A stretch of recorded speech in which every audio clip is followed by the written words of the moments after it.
Lez Hang Out. And let's talk about what Lez is about. And let's listen to two lesbians shout. Lez Hang Out. Hey everyone, welcome back to Lez Hang Out, the podcast where, I hope you're ready for this, Ellie, who run the world? Girls. Who run the world? Girls. There we okay. go. Damn it. Gays, yes. That's the plan. From the West Coast, I'm Lee Holmes Foster. And from the East Coast, I'm Ellie Brigida. To those who've been with us this whole journey, thank you as always for listening. If you're a new listener, welcome. We're excited to have you here. Here's what's happening this week. This week in the Lesdom. This week in the Lesdom is a place where we can touch base each episode about things going on with the podcast or otherwise. In season 9, we are still releasing our Patreon bonus episodes. Our next episode is on My Old Ass, and you can listen to that at bit.ly/lespatreon. We also want to remind everyone, if you want to join us in France next year, March 25th to 31st of 2026, we are going to be closing those signups soon. So make sure you hit us up at bit.ly/lesdofrance if you want to come hang out. In the greater Les universe, happy International Lesbian Day to everyone who celebrates. We love our lesbians internationally. Also, in the greater Les universe, Nicole Kidman recently got divorced, which means, of course, that the gays are freaking out that it's probably because she's gay. Obviously. And hopefully and obviously. I just love that we are unstoppable, and I think it's great. Nicole Kidman should have been gay. It should have been gay. To be fair, ever since Practical Magic, I think people have been waiting for this. Also, Mariah Hansen is stepping down from Dinah Shore after 34 years. So Mariah Hansen was the founder of the Dinah Shore Weekend, which is one of the most popular lesbian weekends ever. The weekend is still happening, but she said she's passing it down to someone who's more dialed into the changing climate of our community. So I feel like that's a really exciting moment for Dinah Shore. Obviously, thank you to Mariah Hansen for doing everything for the past 34 years. But I feel like for an elder gay to give it to a younger gay and create a different atmosphere and environment, I think it's going to be exciting and cool. So I'm curious to see what Dinah Shore looks like in the next few years.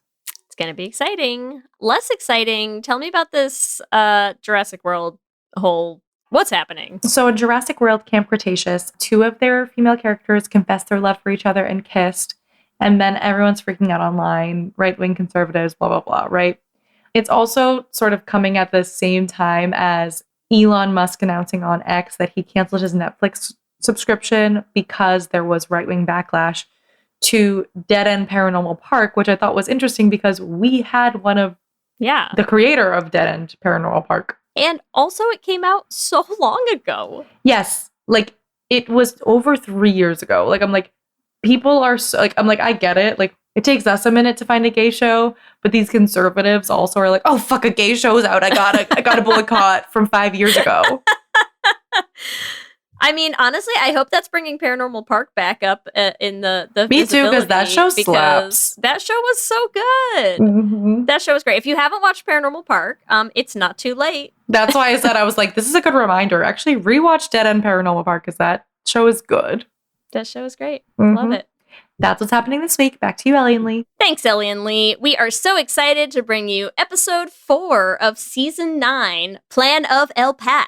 And we are joined by a very special guest today. We have Janelle Perez, who's the executive director of LPAC, the nation's only organization dedicated to advancing the political representation of LGBTQ plus women and non-binary candidates. Janelle, thanks for being here. Thank you for having me. This is exciting. I'm excited to hang out.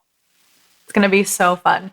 So why don't you tell us and our listeners, what is LPAC and how did you get started with it?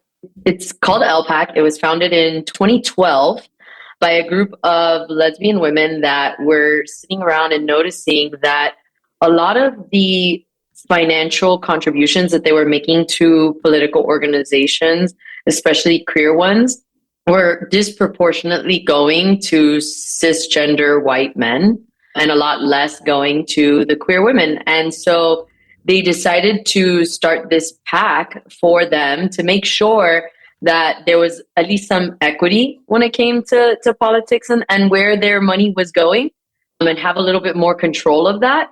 So when LPAC was founded, we only had one queer woman that was running for office, and it was Tammy Baldwin running for US Senate. And fast forward, that was in 2012. Fast forward to 2024, and we had over 200, and I think it was over 248 queer women and non-binary folks on the ballot just for that election. So in 12 short years, look, like, I know that 2024 sucked, but in 12 short years, look at the progress as a community that we've made. And I think for us, one of the things that we really pride ourselves is being the organization that supports the most marginalized within our marginalized community. More often than not, queer women and non-binary folks, trans women, often feel like they don't fit in to these other queer, or they might not have as much support in other queer spaces that they would like or that they need, or that the resources, and they do, tend to go to gay men. That being said, gay men are much bigger donors than lesbian women are. But yeah, when queer women run, statistically, we win at higher rates than the queer men do. LPAC's win rate for 2024 was 74%. Wow. That is crazy. Yeah. Also, like, fucked. Yes. That's right. Yes, we win. And we're really strategic about where we invest. Like, I wish that LPAC had the capacity to raise enough money to be able to give to every single one of our candidates. Unfortunately, that's not the case. We can't. So when we give money and we support candidates financially, we are really strategic about that. So if you are a queer woman and you're thinking about where do you want to put your money, and you want to put it in places that are going to be really effective and not just be throwing the money around to whoever's their friend or whoever knows the most people on the board or anything like that, this is the place to do it. We are very, very strategic. Our everything is thought through really well. That being said, that's for our financial contributions. For our sorry, I kind of lost myself there.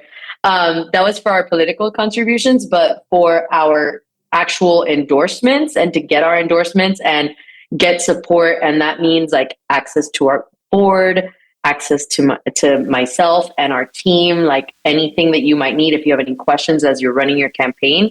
To seek our endorsement, it's actually really simple. You just have to identify as an LGBTQ woman or non-binary, and that's it.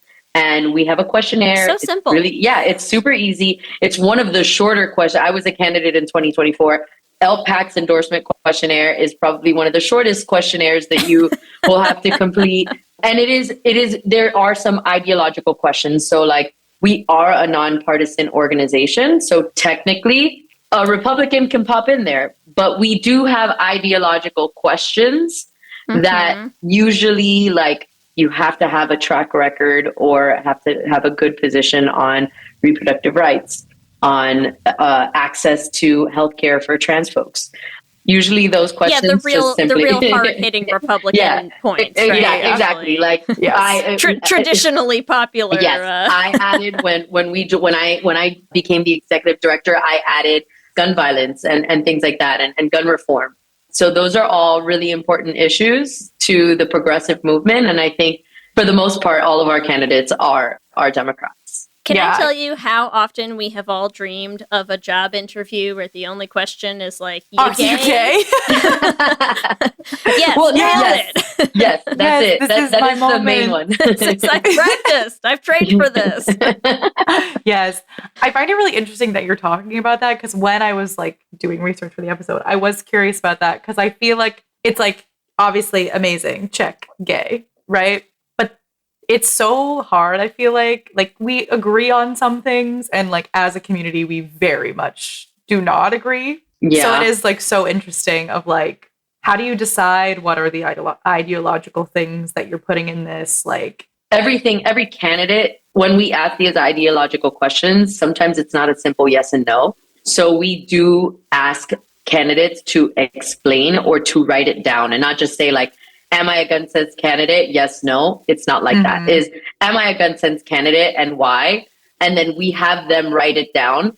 because we also have candidates that run in states like Texas, like Florida, that are progressive candidates, but unfortunately, they have to take a stance when it comes to gun reform that we need them to win. And everyone, I think for us as an organization, understands that every state is different and all politicians are going to be different. And I think it's about them really understanding their community and representing the community in which they live in. Because like we've got candidates that live in the middle of the forest, like, you know, and hunting is a thing. So, so for us to say like, I want to ban all guns, like that's not a question we can ask our candidates. Now, do I personally want that as a person? Yeah. But politics isn't like that. You're never going to find a candidate that checks all of your boxes, but you're going to find somebody that's really, really close. And I think for us, our main goal when we endorse our candidates and we're like weaning these folks out is just really understanding that. And we'll have that conversation because, I mean, I've had conversations with some candidates that live in areas and access to trans healthcare for kids is a major hot topic in their community. And it's something that they as an individual might support, but it's not a platform that they can, that they feel like that individual feels like I need to put this and televise it on my website. And I think when we have those conversations with those folks, it comes down to if anti-trans legislation or anti-supporting kids having access to healthcare comes up, will you vote for it or against it? And as long as they are always on our side and on the record saying that they are going to support children having access, then they'll get, I don't need these candidates to plaster it all over the walls and put it everywhere. I think at the end of the day, we need to get these people in these rooms and we need to get them elected. And then our job is to hold them accountable. It's to say, hey, look, you answered in this questionnaire and we endorsed you and we stood by you. And we can always rescind an endorsement. We can always do all of those things. But folks should know that when we endorse a candidate, we ask those kinds of questions. There is not one candidate that we will endorse that does not support those core values. Yeah, I feel like that's super important. Yeah, I just feel like it's like, it must be such a difficult, like, job to be trying to be, like, you can't be perfect. Like, it's like small, imperfect action. But I don't know. I just think about how, like, the gays are a tough crowd. That's all I'm saying. It is. No, we are. We're so judgy. And we are tough. We are tough. Listen, speaking of why we're a tough crowd, Ellie, we've been through some shit. A tough crowd. I'm just curious, like you know, you're talking about this really impressive, like, success rate of these, these campaigns. Do you have any thoughts you want to share on like why it's so high, or specifically like why lesbians are better than gay guys? Well, great question. Like, we can build I really want to make sure that we stay on like safe, neutral ground. You know, no, the men. Let's not have infighting. No, the men. Listen, we don't have to. Men are great. The men, the totally gay men are great. And oh my gosh, do we have some amazing men out there who stand with us. But let's not forget that during the AIDS pandemic and the AIDS crisis, it was lesbians taking care of these gay men and really stepping up to do the roles that a lot of other people weren't willing to do. I think the reason why queer women and non-binary folks, there's a lot of reasons. I think one of the main reasons why we tend to win more is because it's almost like ingrained in us as women, empathy, I think, a little bit more than men. And being able to place ourselves in another person's shoes and being able to feel that, like, genuinely.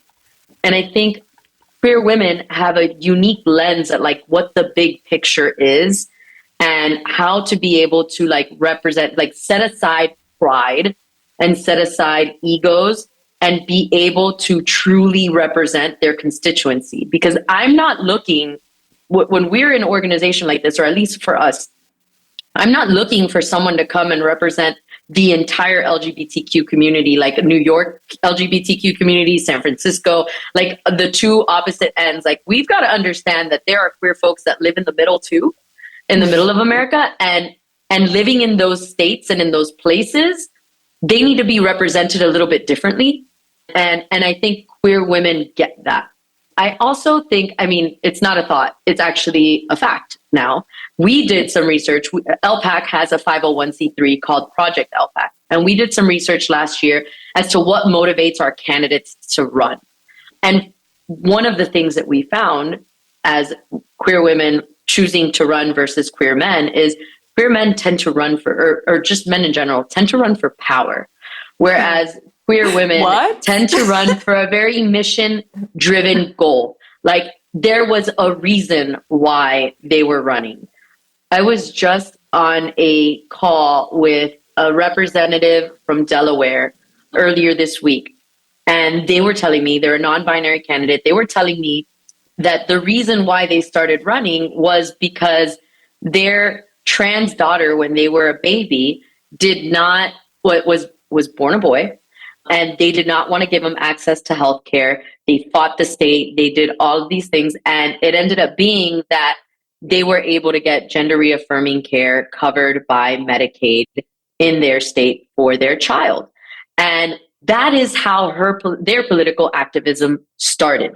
We have a representative in Minnesota, and her reason for running for office was she couldn't sign the birth certificate for her child when they were born. And she was like, you know what? I ran for office to change it. So, like, when you look at queer women and the reason why they get into politics and political action, it's always because something happened and they needed to step up to do it. So when I mean, like, that was one of the biggest findings that we had, and one of the things that, you know, validated a lot of the thoughts and feelings that I've always had, is that queer women, we are mission driven. Give us a job. We're ready to do it. Get shit done. Exactly. Like, get shit done. I'm also just like obsessed with that, where it's like, I understand that just like from a basic level, like of like, yeah, like if something is wrong, I'm like, okay, like, well, I guess I have to do it myself. But it's just like so funny to me that like something is seriously wrong, and all these queer women and non-binary people are like, okay, well, I'll run for office to fix it. Like, not just like I'm going to lobby my politicians. Like, you're not going to fucking do it for me. So, like, I will physically have to do it myself. Yes. And the gay audacity is so strong. But you know what else I love about that is, like, I literally just saw something this week where it was talking about, and I don't think it's a new study. I think this has been around for years and years and years.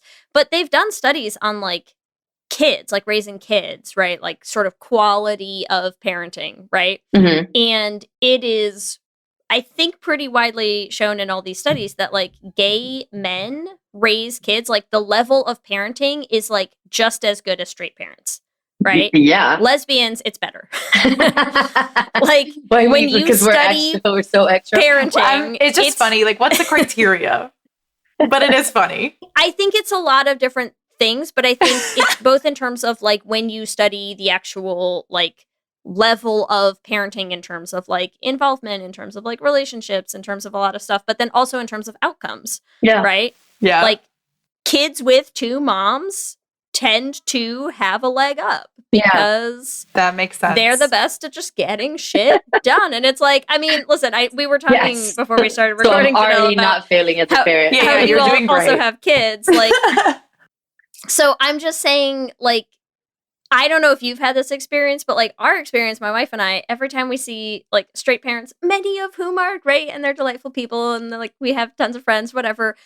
But you just sort of watch straight households and you're like, how are you getting anything done? Yeah.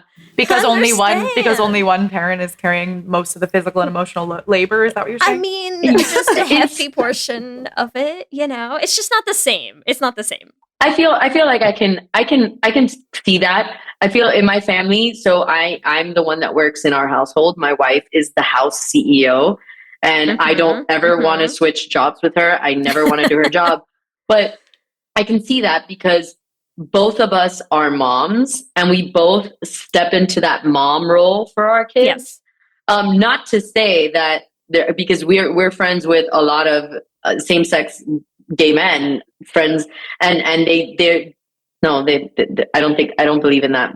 I think we both step into that mom role, and we both make it an effort to show up to everything for our kids. And like, I do notice that for the heterosexual couples and even the couples with two dads, more often than not, like, it's one of them showing up at the school, and like active and engaged in the school. For us, like, we literally take turns for everything. I'm never going to be a homeroom parent. I hate that. I think that's hell. I don't want to deal. But I try to get involved in all the other things and volunteer and do a bunch of other activities that I am just as much present in my kids' school as my wife is. And I think maybe, that might be it too. I promise I'm not trying to turn this episode into like shitting on gay dudes. We love gay dudes. They're I just think that secretly deep down, every queer woman is like, well, but lesbians are better than other people. That's okay. That's okay. And election statistics seem to prove our point. That's all I'm saying. I just feel very validated by this fact. Listen, emotional men have been running this country for way too damn long. It is okay. And you know what? I think a lot of these gay men see that too. I'm sorry, but what has been going on, like, men have been in charge for way too long, and look at where we are. It is about time that we start changing things up. And you know what? Yes, I love lesbians and queer women, and like, I want to see them go forward, but like, women are badasses, all of us. And I'd love to see us continue to demand these seats at those tables. And when they're not given to us, it is time that we fight for them. Yeah, you hear that, Buddha judge? Get out the way, okay? Well, actually, yeah. Wait, Pete's been problematic lately. I don't know. It's because of the podcast thing. No, I know. I'm just laughing at like the amount of clips that our production assistant has to use against me now. This is going to be good. I'm really working to make my life easy. Yes, right I hope that Kristen clips out Buddha judge, get out the way. No shitting on gay men. Just that clip. We'll see how that plays. We love gay men. Yes. Gay men are great. Gay men. Lesbians need someone to take care of. No, I'm just kidding. But also elect more lesbians, I think, is an important thing. Period. Yes. I'm curious, I know we're talking just like generally about LPAC, but for you specifically, how did you get into politics? So I kind of always, the real reason, I've always really been really into politics. I've liked it since I was in high school for as long as I can remember. I've loved talking about politics and watching the news. But when I was in undergrad, I literally pulled up the like syllabus and talked to my counselor and was like, which one of these degrees does not have math? And they were like, political science. I'm like, sick. That's Sweet. The one I want because I love that. And I was like, I could totally do that. That's what I already do. Like, this is great. So long story short, I studied political science in undergrad, and it was great because it was actually something that I loved. It wasn't me forcing myself into a box to be something else. And I worked on Capitol Hill for a while, and when I was living in Washington, D.C., and when I was 28 years old, I was supposed to move to Madrid, Spain for another master's degree. I wanted to get an international MBA. And 3 days before my flight to move, I was diagnosed with stage 4 cancer. And it was not curable. It was very bad. Actually, on Tuesday, I go every 6 months and I get my checkups because it's not curable. And on Tuesday, I hit 10 years being cancer-free. So, so I'm really excited about that. But that happening to me led me to move back to Miami. And one day, I kind of always had it in me that I thought I would run for office, but I always thought it was something that I was going to do much later in life, like at the end of my career, because, women never think that we're not Pete Buttigieg that thinks that we can move into a state and be like, what's up? I'm running. We think things through, and we think that we have to do and accomplish all of these things to be able to qualify to ask for someone for your vote. And I never thought it. And then one day, one of my maintenance chemos, not even my real chemotherapy, but my maintenance chemo, it was denied, or my insurance didn't cover it. There was a mix-up, and I received a bill for $30,000 in the mail. And Oh, I was God. like, this is not right. Like, this is messed up. And I think like it was just like a catapult of so many things. I was watching the news one day and it was like a briefing about access to reproductive care for women. I think they were talking about birth control on TV. And like my wife walked in, I'm like, look at this dais. Like, it's full of all just old white men. I'm like, this is wrong. And I think that's where I started to just have conversations with people in my family and say, like, I think I'm going to run for office. And so in 2021, I launched my campaign to run against Maria Elvira Salazar. She's the representative in my area in Miami. She's a Republican woman. It was a race for Congress. It was not the right move for me. So within a month, I pivoted over to the state Senate, because when I really looked at what my goals were and what I wanted to accomplish in running for office, it's the simple fact that the state of Florida is one of only 8 states that has never created the access through Medicaid that was set by the Affordable Care Act. We explicitly make it harder for people to not have access to Medicaid in the state. And it's done very purposefully. It is disgusting. It is awful. And so I ran for office because I wanted to bring more access to healthcare to every Floridian. And that was something that I knew I was confident and good at doing, because my family is in the healthcare business. We have a Medicare HMO company here in Miami-Dade County. I work there. I help. It's a company that provides Medicare beneficiaries more benefits than what just Medicare covers. So we offer you free vision, free dental, things like that. And it's about creating more access for folks who don't have it. And so I knew that running for this as a business owner and as somebody who had experience in healthcare, as somebody who's been on both sides of the healthcare, that I had a really unique perspective. And that's exactly why, that's what my goal was. I had an extremely amazing experience running for office. It is not one that I regret. Biden had won this district by 17 points, but Ron DeSantis was at the top of the ticket the year that I ran. Don't Say Gay was on there, and Roe was overturned. And that blue wave that everyone thought would happen did not happen. Or no, I think it was a red wave that was supposed to happen. It happened nowhere except Florida. It was awful. I had raised, as a candidate for a state Senate race, I had raised around $4 million. We'd spent $4 million, and the Republicans ended up having to spend $10 million to beat me. But it was an extremely competitive race. It was amazing. And throughout that process, I was supported by a lot of queer organizations, but there was one that stood out, and it was LPAC. And I will never forget being on the phone with our previous executive director, and she was, can I say bad words? Yes, that's fine. Okay. She was like, you better stay the fuck in that race. You don't pivot. We will send you money. Like, you can do it, and blah, blah. And like, we got your back. And like, that was the only call that I got that was like, we've got your back no matter what you do. And then after I ran and the race happened and I lost, they were the first ones to call me and say, hey, you did something pretty great. Like, I still want you involved in our organization. Will you join our board? So I did. I joined the board for a while. And it was an incredible, I think, what I bring to this organization as an executive director is that exact same kind of attitude.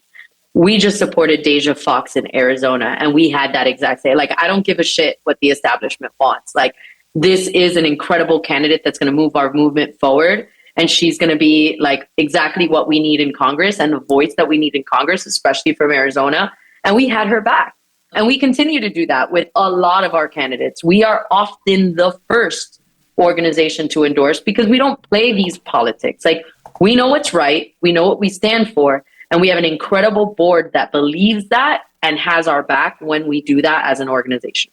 Can I tell you one thing I love, though, about that whole story, too, is, like, I feel like when you were just saying, like, men run for power and, like, women run for a specific reason, I love that, like, part of your story is, like, well, I was gonna run for, like, you know, the top level and, like, race to the top. And then you're like, actually, no, like, I want to get stuff done in Florida. Yeah. That's my focus. My focus isn't, like, you know, more nationally, like federal level stuff. It's like, yeah, that's exactly right. Like, it doesn't, I feel like it's a level of self-awareness. Yeah, it is. It is. And that you don't always see in our politicians, Yes. you know, across the board in the US is all. And it goes into that drive for power. That's not the reason why we run. We're not driven by power.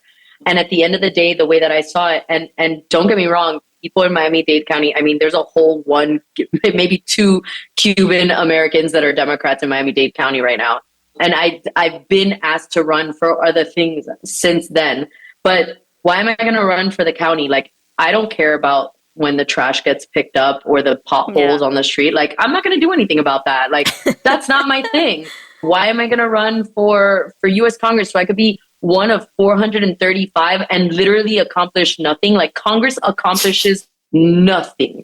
The things that impact your day-to-day life, they are not decided in Congress. They are decided in your communities, in your community local, super hyper local government, your state government. That's the stuff that impacts you every single day. Excuse you, they're doing a great job destroying our country right now, and I think they should be given all of the credit, for that. Okay? Yeah, they're doing a great job at that. Let's not ignore their contributions to making everything worse across the board. Okay? I mean, we've had a full Democratic House, Senate, and White House, and we still couldn't get abortion access, like, you know, enshrined in our Constitution the way that it should be. So, like, don't come at me now and say, like, I can't do it because I'm in the minority. You didn't do it before. Yeah. So and you know what? Republicans do the same thing. There's my TED Talk on politicians. But it's just, it's frustrating. I don't think member of Congress is my lane unless I know I can go there and do something. And being a freshman, 435, like, I can't do anything. But in the state of Florida, there's 8 million people who don't have access to healthcare. And that's a serious problem. And I know that with my experience and my expertise, I could do something about that. I'm still not running for state senate, though. So I'm not doing that again. But I'm looking for someone, too, here. That would be great. The girl that I ran against she was 27 years old when we ran against each other and lived with her mom and dad and still lives with her mom and dad. Her mom still does her laundry. So yeah, she's the state senator from this district. I don't know if I'm very proud we that thought I lost my to shade that. was bad, huh? Yeah. Come on. Oh no. This girl's tactics led to, and this is something that queer women face often when we run for office. This girl's tactics, like, she doxed me. She put my phone number out there and used pictures of my home and the price that I paid for my home. I'm a successful business owner. I don't hide that. She put the price that I paid for my home, pictures of my home, my address, all of that. She used them in commercials. She my phone number, everything. Wow. We started getting death threats. People were sending me text messages saying that they were going to murder my children. And so now that I'm not a candidate, I'm not a politician, like, I'm so glad I've never run into that girl again, because my, like, mama bear claws are like, I don't know what would happen that day. It depends on my mood, but I don't care about throwing shade at her. She's a really bad person. And listen, I was going to take an ad break, but no, go off. Tell us more. No, she sucks. That's it.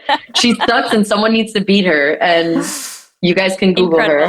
She sucks. Incredible. Hear from our sponsors. Yeah, on that note, take a hot break while we go look up her address, okay? We'll be right back. If you've shopped online, it's extremely likely that you've bought from a business powered by Shopify. You know that purple Shop Pay button you see at checkout? The one that makes the process from, I think I'm ready to buy, to, I can't wait till it gets here, so incredibly easy? That's Shopify. And there's a reason so many businesses sell with it, because Shopify makes it easy to start and run your business.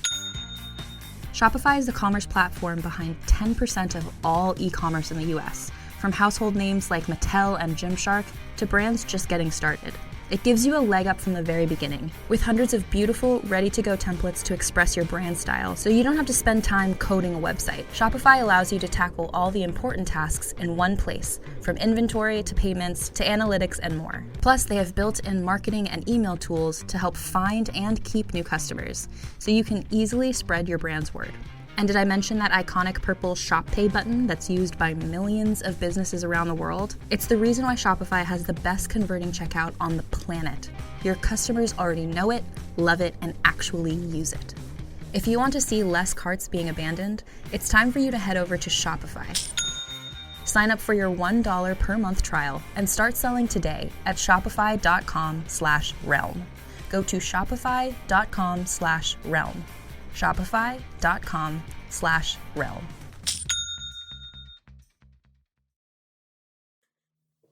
Hey, Michael. Hey, Tom. So big news to share, right? Yes, huge, monumental, earth-shaking. Heartbeat sound effect big. Meat is back. That's right. After a brief snack nap. We're coming back. We're picking snacks. We're eating snacks. We're rating snacks. Like the snackologists we were born to be. Meat is back. Mike and Tom eat snacks. Wherever you get your podcasts. Unless you get them from a snack machine, in which case, call us. Call us.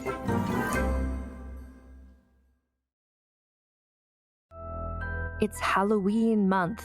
Yes, that's a thing. And on the Vulgar History podcast, it's also Mary Shelley season. Mary Shelley wrote Frankenstein, the book, when she was a teen mom on the run with her boyfriend, her sister. Lord Byron was also there for some reason. And this month on Vulgar History, we're taking a deep dive into her life and world to figure out, was Mary Shelley the ultimate goth icon? Listen to Vulgar History wherever you get podcasts.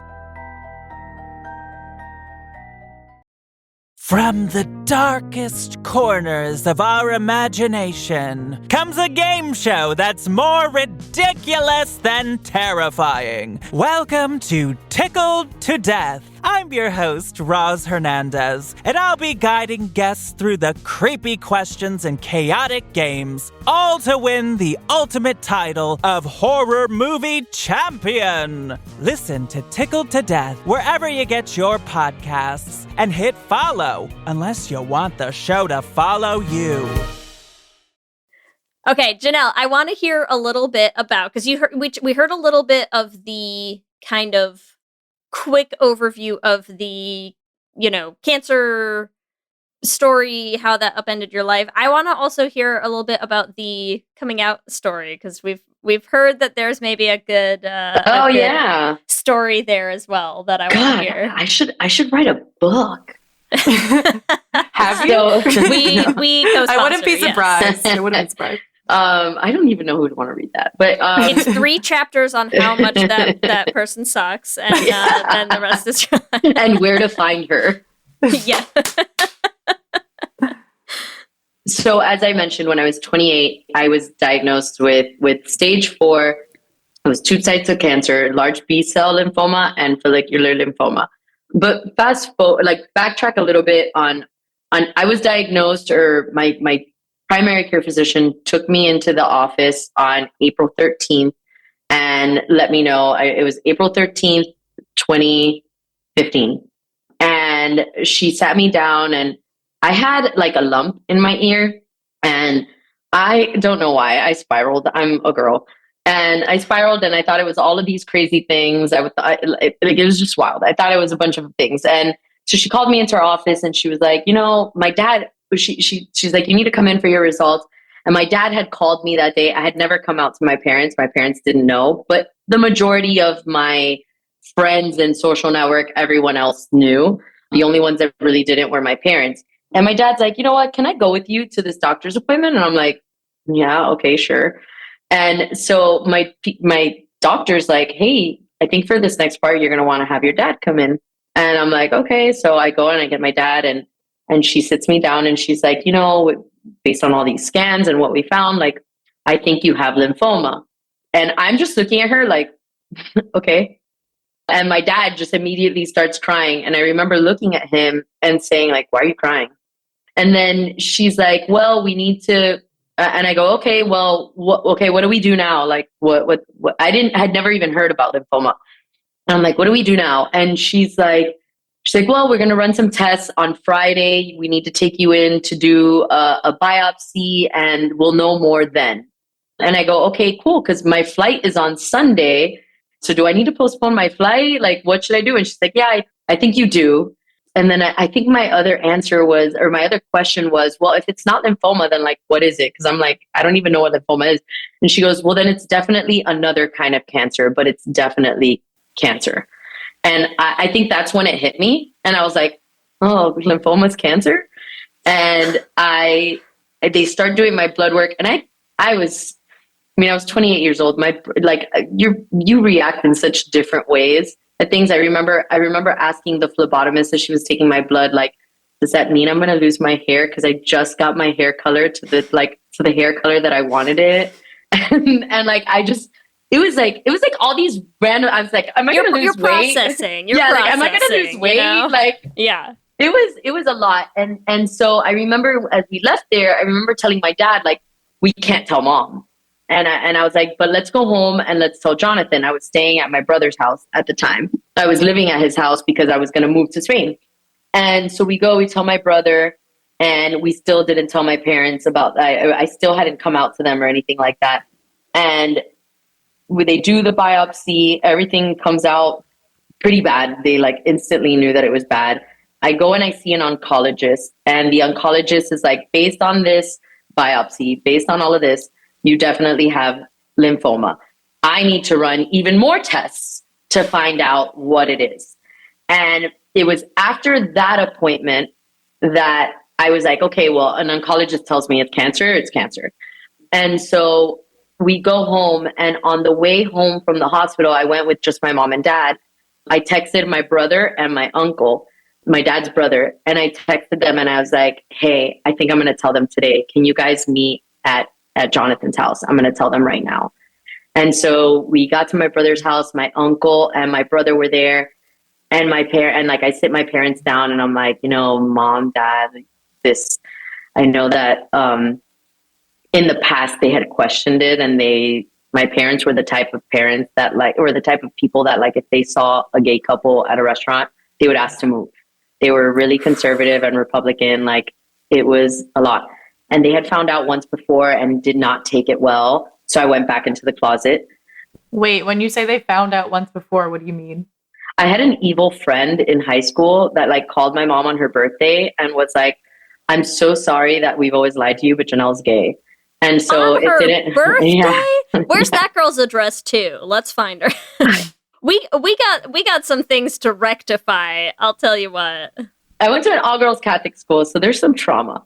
But they had found out then, and I went back into the closet. It had been 10 years, and they kind of really didn't remember all of that. And so when I sat them down, I was like, look, I am going to go through a lot right now, and I need you guys to know the truth about me, because I can't. While they were doing the biopsy and they were inserting my port, I was waking up from anesthesia, and I started crying, saying that I needed to see her. My mom thought it was my dead grandma, and I love my dead grandma, but it wasn't my dead grandma. It was my girlfriend, and who's now my wife, but it was her that I wanted to see. So the nurses would have to hide. And I knew that I was about to go through that situation a whole lot more, that I needed my person with me through what I was about to go through. And so I told them that their immediate answer was well, let's handle the cancer thing first, and then we'll deal with the gay thing. And I was like, okay. I was like, you know what? At this point, I was like, okay, cool. I didn't tell them who it was that I was dating. I didn't tell them anything because I wanted to protect them. I always knew that my parents weren't going to like the person that I came out to them with. There's always going to be that maybe they would blame her or something like that. So I always wanted to try to protect her. And so that happened, and it was just dropped. So we had to go do the other test to fully diagnose me, which I did not know. To get diagnosed from cancer is a super long process. And so one of the things that they had to do was a bone marrow biopsy, which I don't wish on my worst enemy. And they get literally like a power drill. You're awake, you're sitting in a regular doctor's chair. They power drill into your back. And my parents nobody ever sees me cry. Even my wife barely sees me cry. Like, I don't cry. And that I will never forget. I was sitting like this on the chair, and I am not affectionate. I asked my dad to hold my hand. So I know that was probably a shock for him. And I started to cry because it hurts. And I started to cry because of just all the feelings that I felt. And then I could feel my dad's tears falling on my back. And then my mom was just sitting in a corner, like numb and white and pale. And then after they're done with the bone marrow biopsy, you just go. And so you leave. And take we're like, your okay, hole in your spine and get out of here. Yeah. And they're like, when you leave, we're like, okay, let's go. Let's go grab some lunch. So we go to lunch, and at lunch, I sit my parents down again. And this time it's just me by myself. And I tell them both, my parents are high school sweethearts. They met when they were seniors in high school, and they've been married since. And I'm like, can you guys picture going through what I just went through without each other, and what you guys are, and what I'm about to go through? And like, they looked at each other and they just broke down. And I was like, all right, well, that's the last appointment that I'm going to go to without the person that I love. And they were like, okay, we're fine with that. And so I get called in for my official final, this is the diagnosis. And it was the worst case scenario. It was the most aggressive kind. It's not curable. And the prognosis is maybe I could, if the chemo works, maybe I could live 15 years. And I remember doing the math that I would be 42. And now that I hit my 10-year mark, I think about the fact that my next number is 5. And like, it's something that I think about every single day. And so when we got that news, I remember on the way back home, I texted my then girlfriend, now my wife, hey, it's the worst case scenario. I think you should come. I think like now's the time. So we got to my brother's house, and my brother has like his front door is glass, and we're sitting there, and all of a sudden, like they see Monica, my wife, at the door, and she's just like crying hysterically. And at that point, they realized that it was her, and they've known her for years. They always knew her as my friend. They knew her brother and all of this stuff. And it was fine. It wasn't, I mean, obviously it was a little awkward at first, but from that moment forward, Monica never left my side. Monica went to every single appointment, went to every single chemo while I was in treatment. Obviously, it was a shock for my parents, but I was like, I'm going to marry her because this is the person that I love, and I don't want to waste my time. So we got engaged. And once my chemo was over, my parents were like, I think it took my parents to see how Monica took care of me throughout my treatment, because I always call it the dark side. I never let anyone see the dark side of my cancer. And the dark side of my cancer wasn't the vomiting and the throwing up. It was what it does to your mental state. And the simple fact that I remember after the 6th round, literally crying to her and saying, if this doesn't work, I need you to let me kill myself, because I can't do this. Like, I can't take another round of this. I get the pain that you feel, like just everything that I felt was awful. And that dark side, I never let anyone see. Every single time people saw me, I was smiling, I was bubbly, and then I would close the door and I would pass out. And I protected my parents from that, because I felt like if my parents or my brother saw that side, they would fall apart. But my wife is a badass, and I knew that she could be there for me in the ways that I needed. So she was that person for me throughout the whole treatment. And I think my parents seeing that really helped them come around, because when we started looking for venues, like my mom went with us and her mom did too. And I will never forget, like there was just one day, my parents' dream was to have a house on the water. And so they finally attained their dream and they were able to buy a piece of land and build their dream home on the water. And they were in the middle of construction while we were looking for all of that stuff. And I remember we had gone to, have you guys ever heard of Vizcaya? Mm-mm. It's like this really pretty, like castle looking thing in Miami. And it's a beautiful house on the water. It's really old. And like, while we were there, she was like, this isn't where you guys are going to get married. You guys are going to get married in our front lawn. That house is going to be done. And the one thing your father and I really want to give you guys is that we want to give you a wedding in our dream home. This is going to be our family home. This is how we want to like inaugurate the house. And so literally we got the TCO and Monica and I got married the day after the TCO. It almost didn't happen because we almost didn't get the okay, but we got married in my parents' front lawn and we had the most beautiful wedding that like, I wasn't a momzilla, I wasn't a bridezilla, Monica wasn't either. My mom was a momzilla. Like this was her wedding. And it was a complete 180 for my parents that happened. And throughout the process of getting married, I had finished my chemo and my doctor had told me, one of the first things I said when I found out that I had cancer was, will I ever be able to have kids? And he's like, you don't have time to do IVF or anything like that or get your eggs out. Like you're going to chemo on Friday. And I was like, okay, so I didn't have time. He goes, but when you're done, if anything's still alive in that body, we can, yeah. He's like, I'm going to hit you with the worst, but we can try. So exactly 6 months after my last hard treatment. So I did 6 cycles of a treatment called RCHOP. And then I did 3 years of a maintenance. During my maintenance, we could start doing IVF and all of that stuff. So we started 6 months after my last main chemo, like hard chemo. It took us 5 IVF cycles or 5 egg retrievals for me because my eggs, like 1 or 2 eggs would come out and they would like come out black and like awful. But we had at first said like we would wait until we were married to start doing the IVF. But in true millennial, like young people fashion, I got her knocked up before we got married. So Monica was 5 months pregnant when we got married with our daughter, who was one of only 2 embryos that came out of me or eggs that came out of me that were good.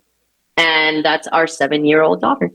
Okay, now That is crazy. Not to cut you off, Janelle, but I do just need a vibe check on how close Ellie is to bursting into tears. Oh, I was already crying. I was going to say, you never cry. No one ever sees you cry. Like, people see me cry every day. Yeah. And that's Constantly. fine.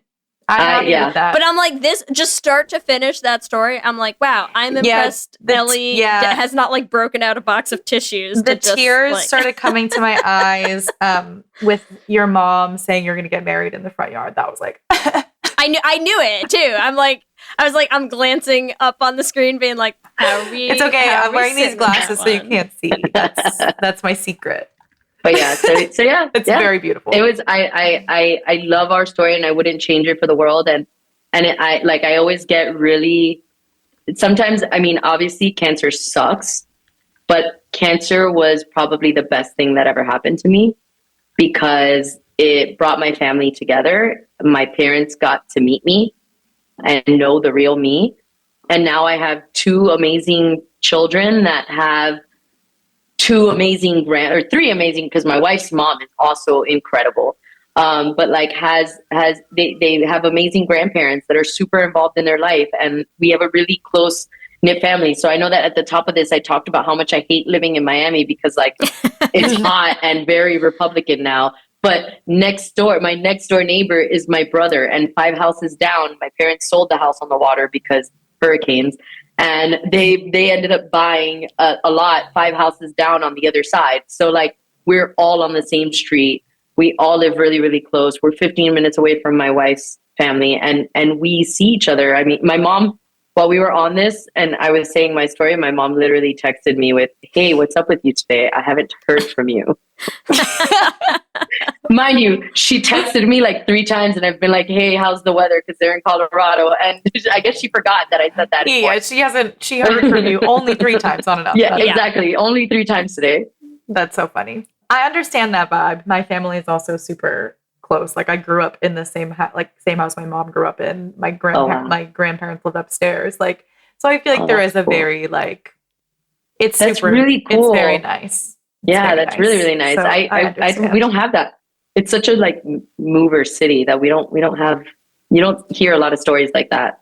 Boston is like so. Yeah, I was gonna say it's You like a very live New England. in Boston. Yeah. You don't leave Boston except for now because it's way too fucking expensive. But I'm not keeping this house for my kids. I'm definitely selling that, and when they're out, I'm going to an apartment and I'm going to just travel. Nice. So they are not going to Love get that. to do the same thing you did. That's okay. They have enough right now. Yeah, they're good. They're good. They're good. No, it's so beautiful. Like Lee's saying, I'm gonna cry, and that's okay. But it is a very nice story. I'm curious, how did you meet your wife? Because you were with your wife before all this happened. Yeah, we had been together. Monica. So I met Monica because in high school I went to an all-girls Catholic school. I had come out to my religion teacher when I was 15, and she was my religion teacher from like when I was in 8th grade and I went to a Catholic school. Her advice to me, and she went to the same all-girls high school that I went to, her advice to me was, these girls are going to eat you alive. Don't come out until you graduate from high school. Like, just enjoy your high school and have a great time. And you know what? I don't know if that's the same advice that I would give to somebody now, but in that environment, yeah, I think that was the best. That was the best advice. And I did. I had an incredible time in all of high school. But of course, I had boyfriends. And I had a boyfriend like junior year of high school, and his ex-girlfriend happened to be one of Monica's best friends. So one day, one of my best friends comes to me in like science class, and she's like, I overheard this girl. Monica went to a co-ed Catholic school. She was like, I heard this girl, Monica Ruiz, she was talking about you and saying that you're dating, like, I'm not going to say the guy's name. She's like, and you're dating so-and-so. And like, they were just talking shit about you. They were, the typical girl stuff.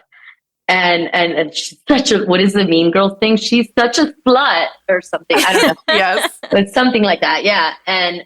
And so I'm like, oh, whatever. I don't even know who this is. And so like a week later, I'm at a basketball game of my high school versus her high school. And I tell my boyfriend, hey, who's Monica Ruiz? And he like points her out to me. And I remember thinking, oh my God, like that girl's gorgeous. Like you're like, talk more shit. Yeah. I was like, say more anything about me. I'm going to be her friend. Call me whatever you want. Do you want to hit me a little bit? Yeah. Slap me a little bit. So I saw her and I instantly was like, wow, oh my gosh, like she's great. And so I little by little, like just started becoming friends with a lot of the same people that she was friends with. Then, the long con. You gotta respect it, Oh, you don't know how long my game was. So I stayed quiet. We got to know each other as friends and stuff like that. And then college, I'm in college. I'm a year older than her. I was in college. We had a mutual friend, and I remember the mutual friend was turning 21, and I was like, look, I'll throw a kegger at my house for your 21st birthday if you make sure that Monica comes. And she's like, okay, yeah. She's like, okay, yeah. So I'm obsessed. So I got a puppy. Like it was the cutest boxer puppy, and I love him. And obviously he died years ago, but so I got a puppy, and I have a puppy. I have this party. And Monica shows up with her stupid boyfriend. Oh. And I'm like, and so at that moment I was like, oh, whatever. She brought her boyfriend, like moving on. And so we continue on. I still try to find ways. There was something that I made on my game, and my game is not always perfect, but it clearly it worked. I mean, yeah, you're good. Yeah. But so this is one that wasn't cool, but I hit on her. I had found out that her father passed away through the grapevine. And so I messaged her to give my condolences. And she was like, thank you so much. Somehow, I don't know what the hell my dumb 20-year-old mind thought. But at the end of that, I was like, I don't know if I've ever told you, but I think you're beautiful. And she just put, "Okay, thanks." And so I was like, okay, no. I'm done with this. Like, I'm done with this. Like, I'm not gonna. You're like, it's been 3 years and I got a K thing. I'm not gonna do Also, this. pack it Like, up. It's I'm not really gonna do giving this. everyone. Yeah. It's really Yeah. giving Wedding Crashers, like, you know, this, like, in Wedding Crashers where he's like hitting on the girls at funerals. Oh yes, That's yes. you. Yes, that was me. It was awful. It was so awful. I don't know what came over me. And so I was at that time. I was in DC, and I came down. It was December 2011, and I come down to Miami for Christmas, and I hated coming here, so I would only come for like 3 days.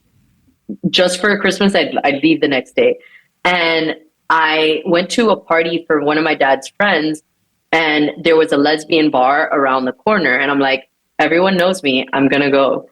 So I walked over to the lesbian bar, and as I'm walking in, I see Monica walk out, and I'm like, "Hey, what are you doing here?" And she's like, "Well, remember all those boyfriends I had?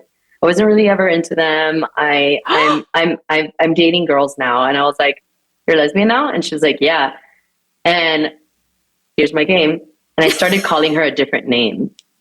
And obviously I knew her name, but I'm like, "Michelle, oh my God, it's so good to see you." And she's like, "No, it's Monica." And I'm like, "Oh my God, even better." And like, I just am like talking, horrible game.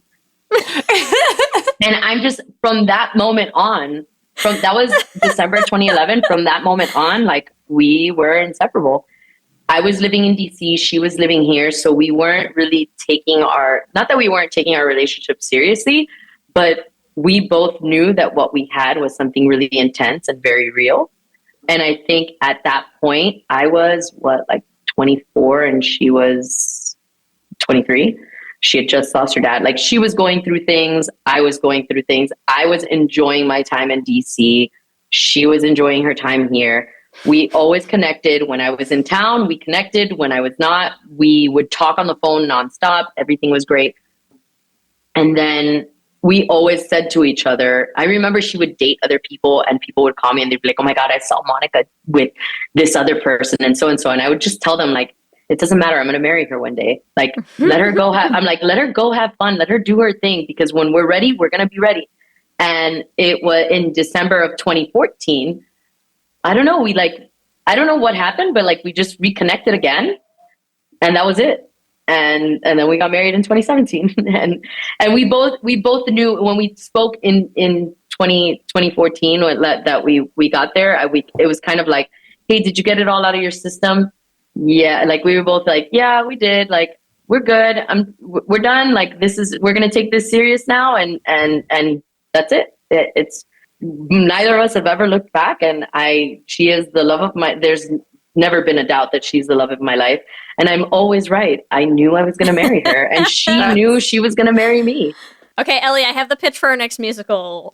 Give me a second. I know, right? That's good shit. That's a really, like, the that's wrong a good rom-com. name is truly such a choice of a move. I'm obsessed. I can't. You're like, it's not like I've been obsessed with you since I saw you across Yeah, the I football couldn't give field. her that. I could not give her that. There was no way, especially with that K thanks the last thanks. time. Yeah. Like, no, do you know me? No, I'm just kidding. Oh my God. That is so funny. And yeah, such a long game. I'm obsessed. I played the long game, and it was always very respectful. Besides telling her that she was beautiful when her dad died, I never crossed those lines, because I knew that I didn't know that she was gay. But once I knew that she was dating women, like, that was it. Like, I'm crossing every line. I'm going to try. And you succeeded. You're like, "Oh my God, Michelle," whipping out a notebook, just wild, fiendishly writing. You're like, "Fucking gay now. Oh my God." Yes. No. Oh my God, Michelle. This changes everything. I am not letting write her a diary. But yeah, I remember, it's funny. She always laughs at me because I remember dates. That was December 23rd, 2011. Wow. Wow. Amazing. Yeah. Anything else we want to talk about before we head to our Q&A? Honestly, How do you top that? How do you top that story? You can't. really can't. You can't top that story. That's wild. Vote for more lesbians and support LPAC. That's all. Yes. Yes, please. And for all you young gays out there who are like, that's my wife, could be. Could be. You know what I do want to say as you say vote for more gays, just because I think it should be said, is who's you probably know the quote about like, oh, when do we have like, enough women on the Supreme Court? Like, when are there enough Supreme Court justices and stuff? And it's like, well, we've had 9 men for forever. I'm like, listen, when we have all lesbians running everything, that's when it will be enough for me personally. I'm okay with those numbers. So I would be really happy when we see at least a proportionate level of representation in our government when it comes to like, and I think progressive women, because I don't want to give credit to conservative women. Marjorie Taylor Greene sucks, and she needs to go into a hole. Marjorie Taylor. Yeah. Okay. And Nancy Mace and all of those people, they suck. So Wait, Lee, those women don't count. Wait, did I tell you about this of someone that I met in DC who tripped Marjorie Taylor Greene? A hero, truly. Get them a medal. I want to shake their hand. That's a clip, Kristen, feel free to use. Eat shit, Marjorie Taylor Greene. Put it on the socials. Eat shit, Marjorie Taylor Greene. And if there's a video, take this, Marjorie Taylor Greene. and Nancy Mace. Because she tripped her, and then she said she turned around, and then she looked at her and she said, "You suck." There was just like at a restaurant, just at like a random restaurant in DC. I love it. We don't condone it, but if it happens, you don't have to condone it. We'll condone it for all of us. You guys do it. This is not LPAC endorsed. This is me and Lee. Yeah, this is Lez Hang Out endorsement. Okay, trip Marjorie Taylor Greene and tell her she sucks. That's good. And I'm gonna say vote for whoever runs against her. Yes. Oh my God, please. No, yeah, I mean 100%, but also it should 100% be all lesbians running everything. That's my number. That's my threshold for like what would be too much. It would be more than 100%, I guess, because where are we going to find positions for them? What is the percentage technically? Like, what should the proportional percentage be? We should look at the population. Like, let's look at the population. How many women make up the population? How many queer folks make up the population? I would love to see our representative government actually be representative of that of the way that our population is. I don't think any of us should stop until that happens. And for folks who are just like, I hate politics, I don't want to talk about politics. Politics is life no matter what. The decisions that these folks are making, even in the local, like especially at the local level, pay attention to who's in your council, who's the mayor, who's in your county commission, who's in the hyper-local government. My mayor is a lesbian. There you go. I know. There you go. See, that's what it's like to live in the Bay Area. That's what you gotta have. Yep. Yeah. My governor, lesbian. Your governor. I was just with her like 2 weeks ago. Love her. There we go. Great. We're on our way, Ellie. We're on our way to 100%. Maura Healey, yes. Maura's amazing. She's great, and I hear she's bringing a WNBA team to Massachusetts. So I know that she's trying, so hopefully it happens. Honestly, what a gay thing to do. Just like, listen, you know that she's a former basketball player. Yes. And she's a badass. I love her. Yeah, she's great. Looking at like old Maura Healey pictures is honestly comical. Like she looks gay as fuck, but like she's so gay.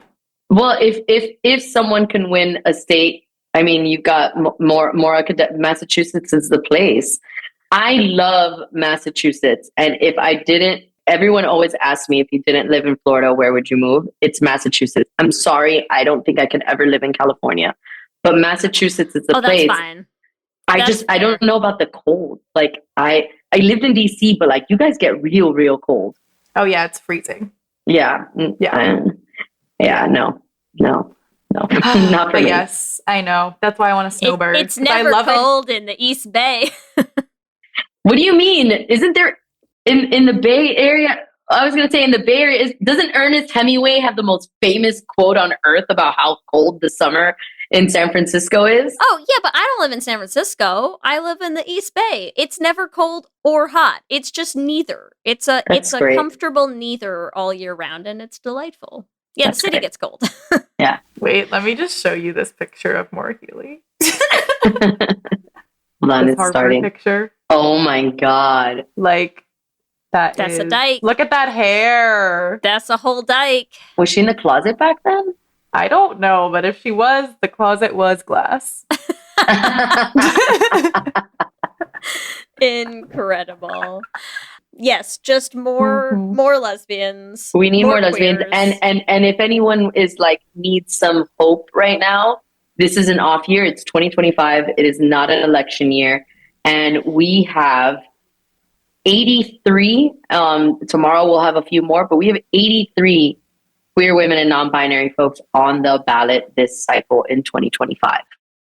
And we've got a lot of really exciting folks that are running in 2026. So pay attention to what we're doing at LPAC, because we're going to be highlighting all of these folks. But there is some light here, and it's that our community is running more than ever. And unfortunately, it's because we're running for our lives. But when we get those seats, look at the incredible things that we do. Look at all of the things that Sarah McBride is doing in Congress. Look at all of the things that Senator Tammy Baldwin has accomplished in the Senate. We've got incredible people in Tennessee. We've got Gabby Salinas in Tennessee fighting for immigration reform and things like that in a deep red state. Lauren Ashley Simmons is one of the many Texans that fled right now to stop the gerrymandering that's happening, and she's one of our candidates. So like there are some really amazing queer women already doing great things, and there are some really amazing people putting themselves forward to run for office. And if you're thinking about it, find us at teamlpac.com and let us know. Shoot us an email or something like that, because we are constantly talking to folks who are thinking about running. And we can provide you with so much information about the area and the district and guide you into what it is exactly that you want to run for and where you can accomplish the goals that you have and why you even want to run. So coming to you before they even decide to run is also like a good idea. Yeah, we've had folks that come to us and start talking to us before they decide. And we, depending on how much they know about the area, we can provide a lot of those resources and point them in the right direction. So I remember there was a non-binary candidate that I spoke to earlier this year, and I basically gave them all of the tips. Like, when you launch your campaign, these are all the things that you have to have lined up before you do. So we can help prepare you for things like that. That's the kind of services that we provide when we give you our endorsement. And those candidates don't have our endorsement. But obviously, when we have those communications and things like that, we know, like, all right, I know I'm going to endorse this person because like we're helping them with their campaign. I love that, just because I feel like it's like how white, like all these people in power, like it's like a son of a senator is going to be more easily able to be a senator because they know exactly what they need to know. And like, where do people who have never been known anyone who's run, like never even like, it is been in that sphere, like you're there to be a resource, even if you're not like as the PAC donating like a shit ton of money to each of these candidates. The resources are also so important. Yeah, exactly. And the resources are a lot more of what we do than like, we give a lot of money in PAC, but when you think about PACs, you think about like millions and millions of dollars. We're not that kind of PAC. I wish we were, because I wish we could give that money. Money would be game changers for a lot of these campaigns, but we're not. And so what we can do is that we can provide experience and knowledge. Our finance director, who does the fundraising for us, also sits on the phone and helps a lot of these candidates. Like, hey, you got to pull up your phone and start calling every single person that you know on that phone and asking them for money, because you've got to pay for yourself to get on TV, or for you to have some mailers, or, yesterday I spoke to a candidate that pays their volunteers, which, man, if you can do that, that's incredible. But like, not all campaigns can afford to do that. Unfortunately, money is the necessary evil in politics. And until Republicans stop raising it, we got to play the same game. We can't show up to money in politics is awful. It's dirty. We all agree on that. But we cannot show up to these fights with like that mentality. Like, it's like showing up. What is it? Showing up to a gunfight with like cardboard signs. Yeah, exactly. Exactly. Sure. Like, we can't do that. And Republicans raise a lot of money. Mm-hmm. Well, you heard it here, everyone. LPAC. That's where your dollars can go to help. Yes. Yes. All right, let's head into our Q and A. Are you ready? We're going to just ask you some multiple choice questions. Q and gay. Question number 1. Does your state have any queer elected reps? A, yes, B, no, or C, I should check. Yes. Yes. In Florida, we do, surprisingly. Question 2. What progressive issue is most important to you out of A, reproductive rights, B, trans rights, C, gun reform, or D, income inequality? Oof. Damn. Yeah, just a nice softball question. You know, just pick one. Just so pick me as an individual right now, man, income inequality is close because of what we're going through as a country right now. But I have to say, because I'm a mom and I think about when I drop off my kids every single day at school, gun reform. Mm-hmm. Like, my kids are my life, and like, I think about that as much as I think about my cancer diagnosis. Like, I'm so afraid of losing my kids to gun violence, and just so many kids that we lose to gun violence. So I would say that's a really tough one because all of those are really important. There's no two girls, answer. Like, reproductive right. You can't ask a political that question because all of those are equal. I had to kick out other. I'm like, climate change. Like, there's a million. It's fine. Yeah, and I run and like, I'm head of an LGBTQ organization, so trans rights too. Like, I'm just like, I have so many people that I love that are affected by the anti-trans rhetoric that's happening right now. So, can I just say all of the above? You can say all of the above. Okay. Yes. Thank you. You can. All right. Question 3. Why do you think queer women / non-binary candidates do so well in elections? A, empathy, B, gay audacity, or C, goal-oriented? I think goal-oriented surpasses the empathy. I didn't put D, better in every way. You know, it's just all of the above again. All of the above. Yeah. Okay, question 4. How should you deal with a bully? A, dox them. B, spilling their secrets. Or C, throwing hands. Throwing hands. There you go. Throwing hands. I'm gonna slap that girl. Have you ever slapped someone? No. Actually, wait. Yes. I didn't slap them. I punched them. There was this girl that we were playing. I was with my brother. We were really young, and this girl pushed my brother and like hit him in the face, like on purpose, and gave him a nosebleed. And I just like walked up to her and I punched her. I go, "This is for my brother." And like I ran, and then I ran. I'm like, I'm not saying this.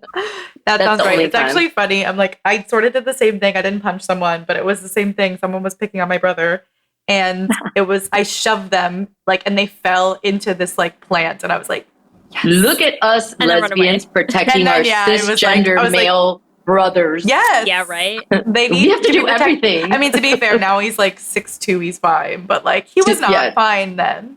Yeah, my brother's massive, like a very big man now. Yeah. And like ripped. But I will never let him forget. Exactly. I protected him. Okay. I appreciate that. All right, question number 5. How did your parents take you coming out? A, great. B, terribly. C, they're working on it. Or D, better than cancer. Better than cancer. Better than cancer. I just think it's a really uplifting thing to remind our listeners that, like, if your parents are having a hard time with you coming out, like, have you considered a terminal cancer diagnosis? Like, just throw everything at the wall, you know? I always do wonder, like, what would have happened if it's something that I can't help myself from wondering, like, what would have happened if I would have come out without the cancer diagnosis? But I don't want to go to that place because I don't know. And that's not what happened to me. But I feel so awful for people that do come out and their parents aren't supportive. And I hate that like mine are because I got cancer. But everything happens for a reason. Hey, right? Listen, if you have to find the silver lining to your cancer, I think that's a pretty good one to get. You know, Yeah. That's fair. That's fair. You earned that. You take that and you get to just have it, you know? That's fine. Exactly. Let our listeners know, where can they find you? Where can they find LPAC on all the things? Yes. So I am on Instagram mostly. That's the only one I really get on. I know I have Facebook, but I don't know what that is. But I am on Instagram and I'm at Janelle Perez FL, like Janelle Perez, Florida. And then you can follow at Team LPAC on Instagram, and like all of, literally those two handles are the same for Instagram, Threads, TikTok, Twitter, X, whatever, all of that. And then you can visit our website to hear and see, or not hear, but to read more up on our candidates and write us an inquiry, sign up for our emails, all of that. And it's www.teamlpac.com. Thank you again so much. This has been a blast. This has been awesome. Thank you. Thank you both. This is great. I can't wait to see the final product. We love hearing from you and building community, so we want to shout out some of our favorite things each episode.